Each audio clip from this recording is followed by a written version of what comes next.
এটা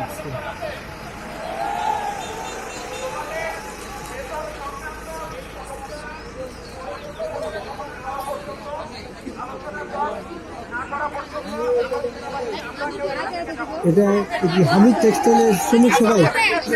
হ্যাঁ, হামিদ টেক্সটাইল। আপনাদের কি সমস্যা, কি দাবি দাবা কি? আপনাদের কোনো দাবি দাবা আছে? এই আপনারা এই এই হ্যালো, আপনারা কি দাবি দেবা নিয়ে দাঁড়াইছেন এখানে? বেতন দেয় না। অফিস বন্ধ হয়ে যাবে, কিন্তু আমার বেতন হয় না এখন। আজকে বেতন দেওয়ার কথা ছিল, দেয় নাই। গতকালকে ছিল কথা বেতন দেওয়ার, কিন্তু দেয় নাই। আজকে বলতেছে আজকেও দিবে না। কাজে যোগদান করছিলেন? হ্যাঁ করছি। পরে কি কাজ থেকে এখানে আসছেন? ঠিক আছে।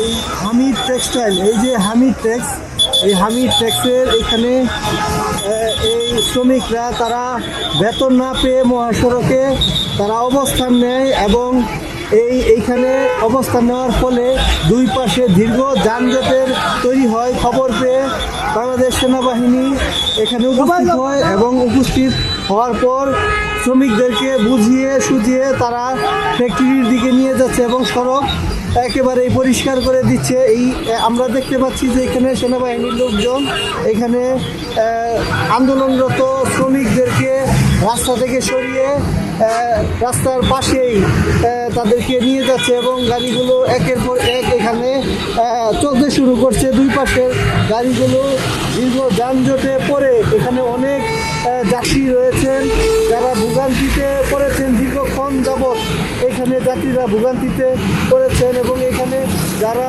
আন্দোলনরত শ্রমিকরা বললেন যে এখানে তারা ছুটির পরে যে তাদের বেতনের একটা বিষয় আছে সেটি ফ্যাক্টরি কর্তৃপক্ষ সেটি দেয়নি, ফলে তারা রাস্তায় নেমেছেন সেই তাদের দাবি দাবা নিয়ে এবং সেই আশ্বাস সেনাবাহিনীর মাধ্যমে পাওয়ার পরে তারা আন্দোলনরত শ্রমিকরা তারা ফ্যাক্টরির ভিতরে চলে যাচ্ছেন। এখন অনেকটাই স্বাভাবিক হতে চলেছে সড়কে যান চলাচল।